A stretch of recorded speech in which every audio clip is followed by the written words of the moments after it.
Hi, so the purpose of this video is now to explain a bit about what the biopsychosocial model is and how this can be used to help explain why we think people suffer significantly with functional abdominal pain.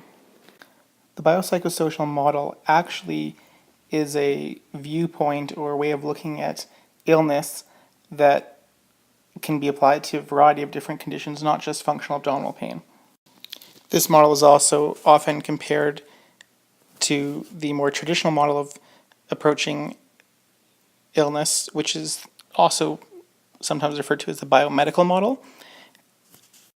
So here's the biomedical model, and this basically equates all suffering and issues arising from a disease being related to what is physically going on within the body, what is being disturbed or altered.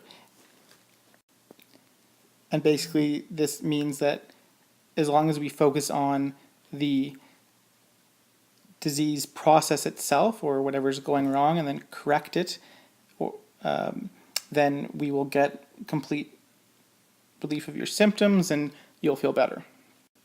And as I said, this is the traditional view, but I think we know now that a lot of diseases are a little more complicated than that. And in fact, a lot of diseases we cannot completely cure.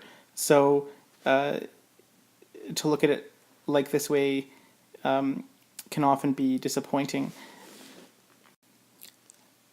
So in contrast, the biopsychosocial model focuses on the illness equating to suffering, which, as we've established in the other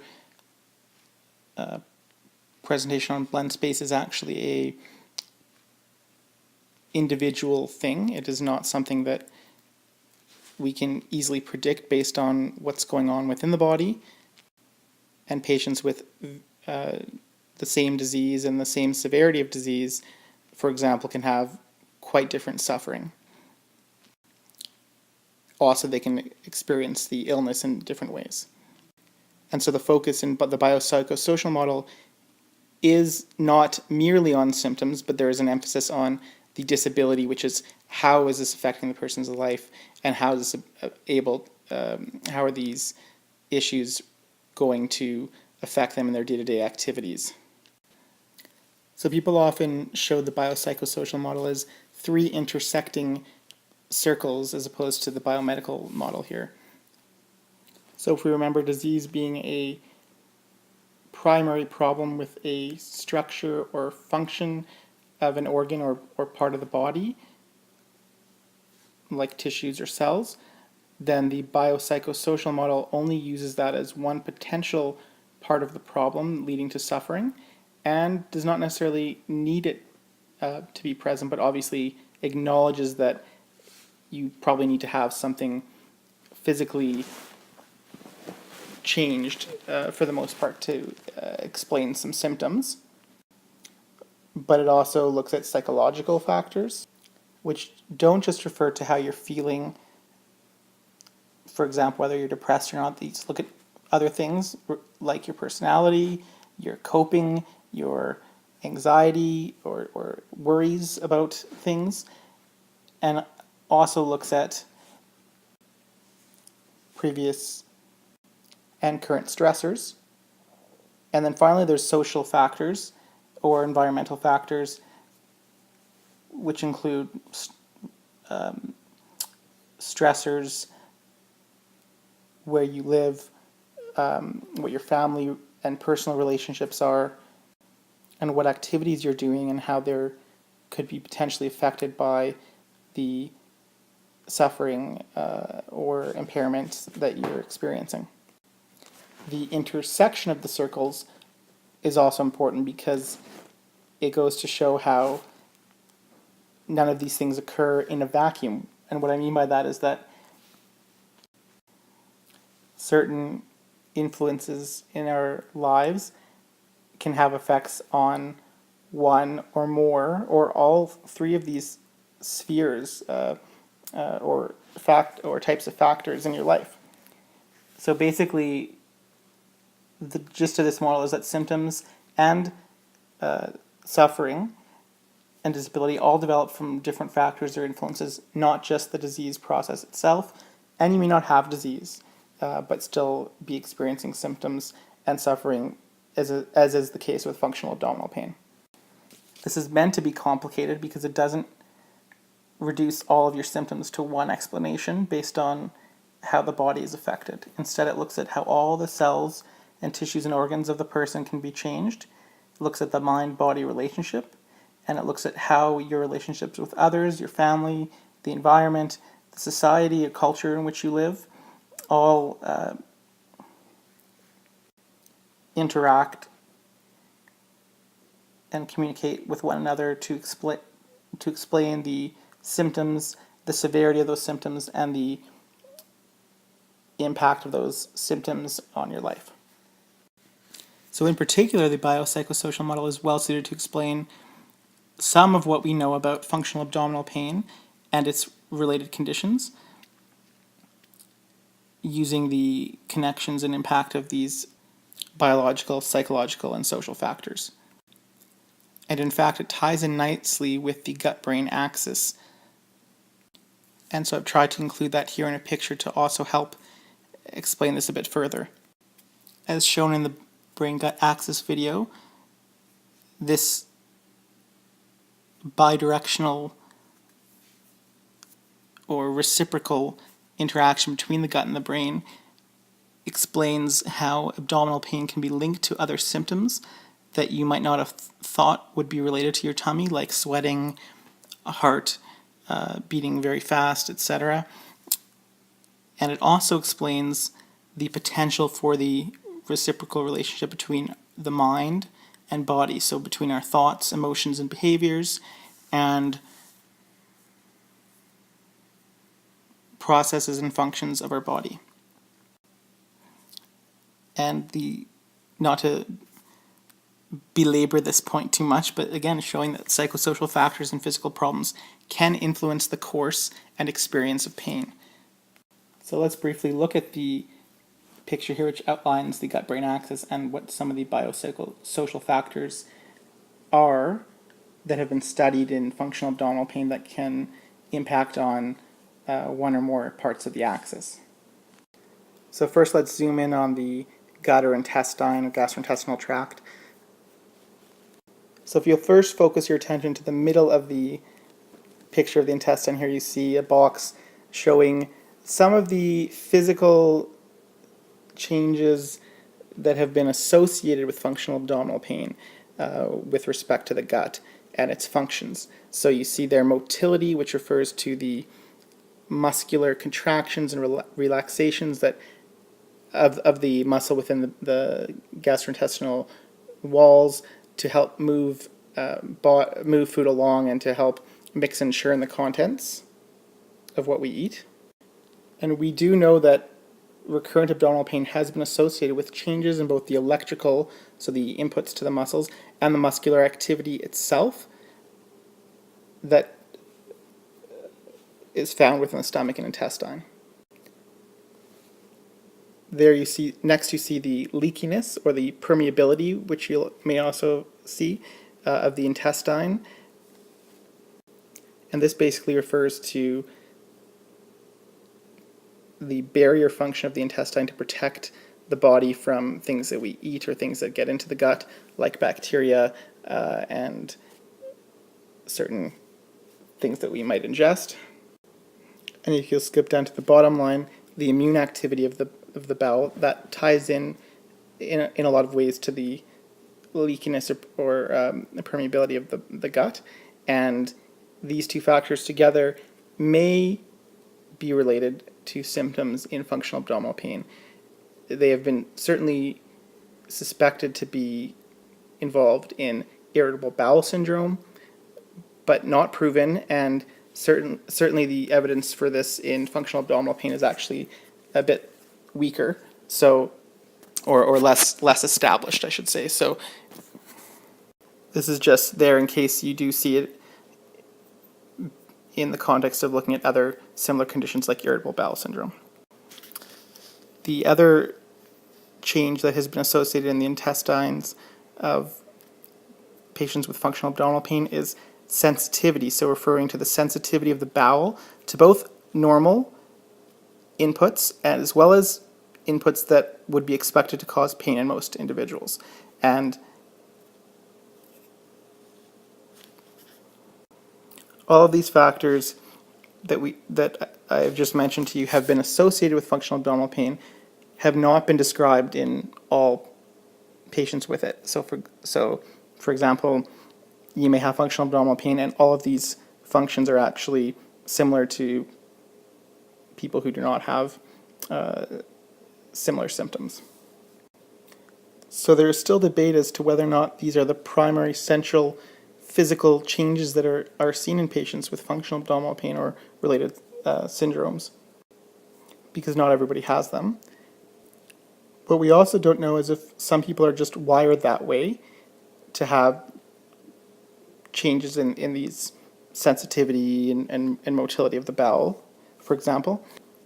What we do know is that these changes in these sensory or motor functions of the bowel can happen secondary to something else that's impacting on it. And this is where a lot of the biological factors are suspected to maybe contribute. So for instance, the changes in the microbiota or the microorganisms within the bowel that may affect the immune system or the leakiness of the bowel.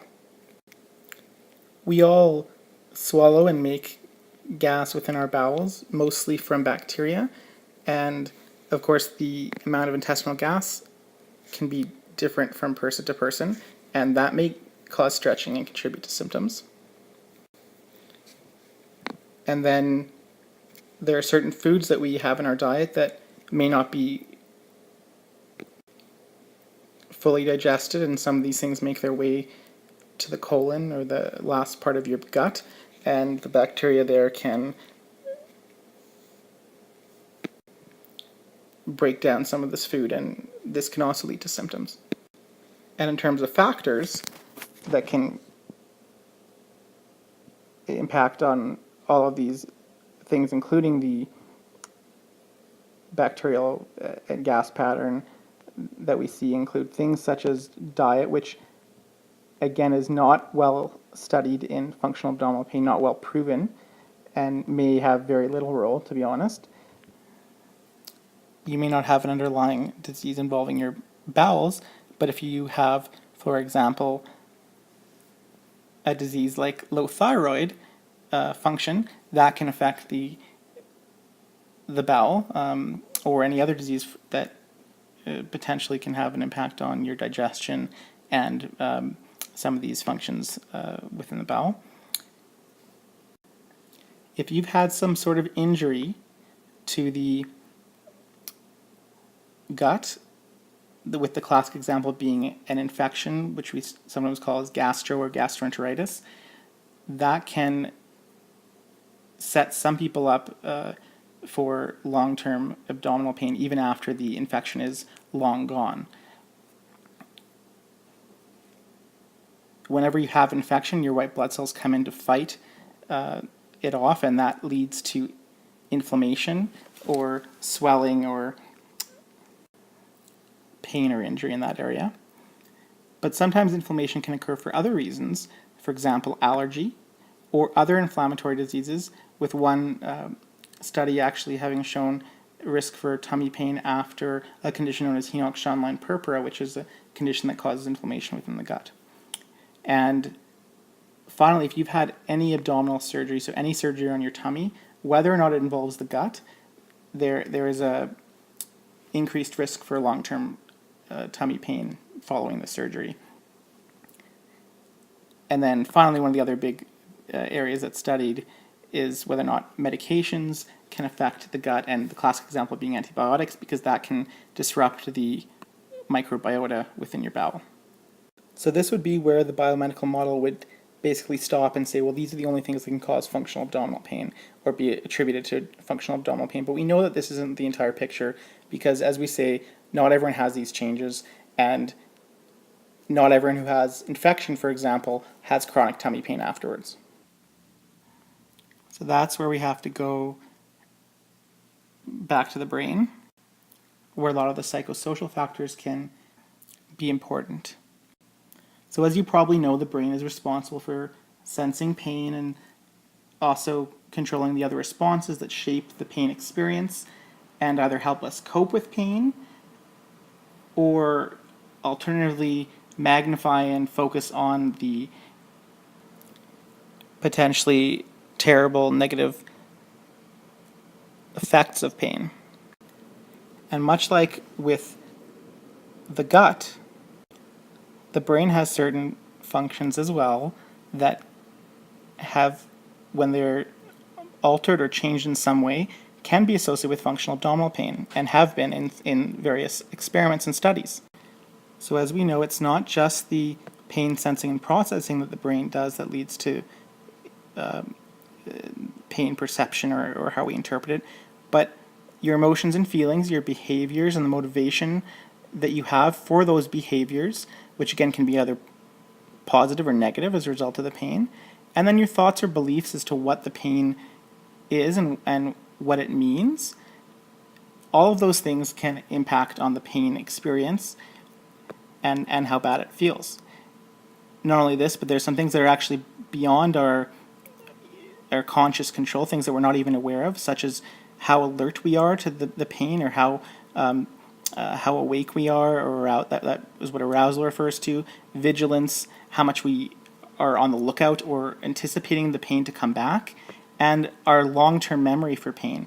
All these things can again be associated with functional abdominal pain if they've been changed in some way. There are other parts of who we are, again, where our brain and our psychological state can have a big impact on how we respond to pain. These include things such as depression or really sad mood, low mood, anxiety, which is fears, worries that we may have that may reach very high amounts in our psychological state. Not only that, there are some psychosocial factors such as our overall ability to interact and engage in meaningful personal relationships, our self-esteem, our sense of our strengths and confidence in ourselves, our coping skills, our ability to adapt to things such as pain or stress, and then other features of our personality, which is the makeup of who we are and what makes us unique. And in fact, a lot of positive personality traits, which can make us more likely to succeed in various ways in life, can also predispose us or make us more likely to have functional abdominal pain. And of course, on the outside here, you see a bunch of potential factors that can then influence all of these things that we've talked about. So for example, current stressors or previous stressors, early life events that can actually apparently catch you at a vulnerable time when you are developing all the nerve connections in the brain, and may actually make your pain pathway more excitable. Pressures being a specific type of stressor that are faced by young adults and adolescents and older children.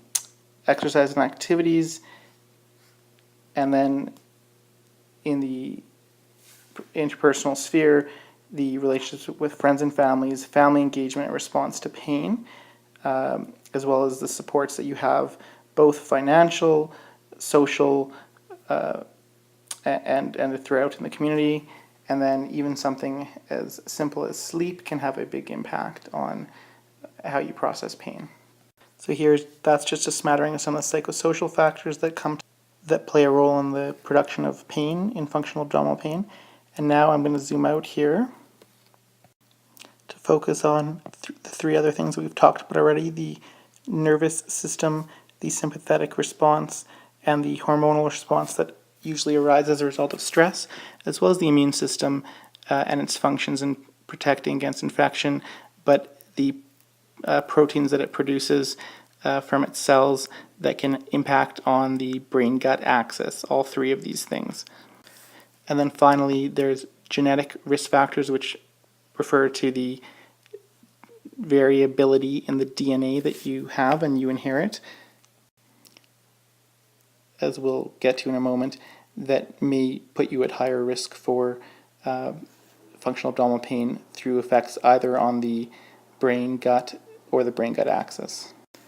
And all of these factors together then again come together in an individual to produce a form of functional abdominal pain that is unique to them in terms of how severe they experience the pain, how sensitive they are to things that would cause pain, somatization, which means other symptoms outside of the gut that arise as a result of this pain circuitry, and then finally the disability that they experience as a result of it.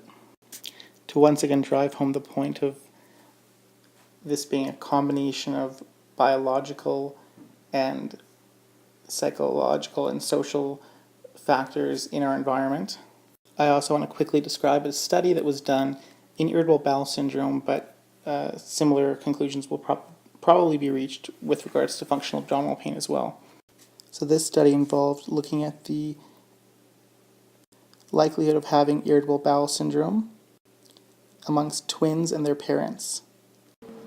So it's important to know that a twin will share approximately 100% of their DNA or genes with an identical twin, but only about half the DNA with a fraternal twin or a sibling or a parent. So to do this study, they basically surveyed a bunch of twins in the community and asked them whether or not they had irritable bowel syndrome, and also asked their parents, and found that about 2 to 3% of all twins and all of their parents had irritable bowel syndrome. And then they looked at the likelihood of you having irritable bowel syndrome if you had a family member with irritable bowel syndrome.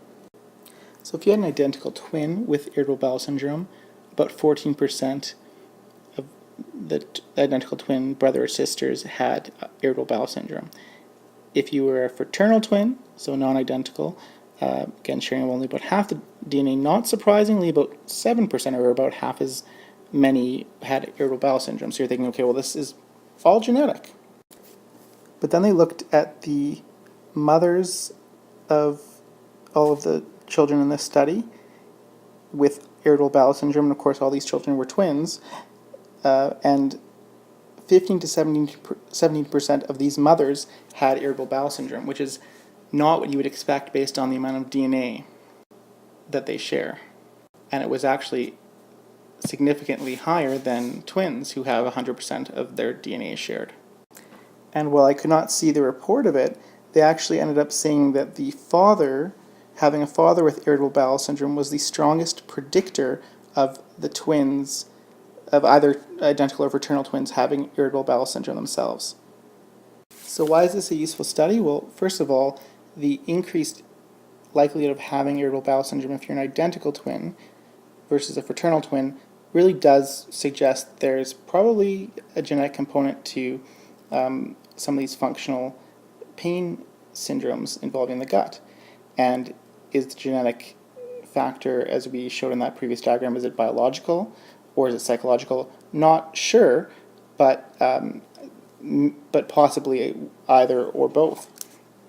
But why is there a stronger association between parents and children and these conditions?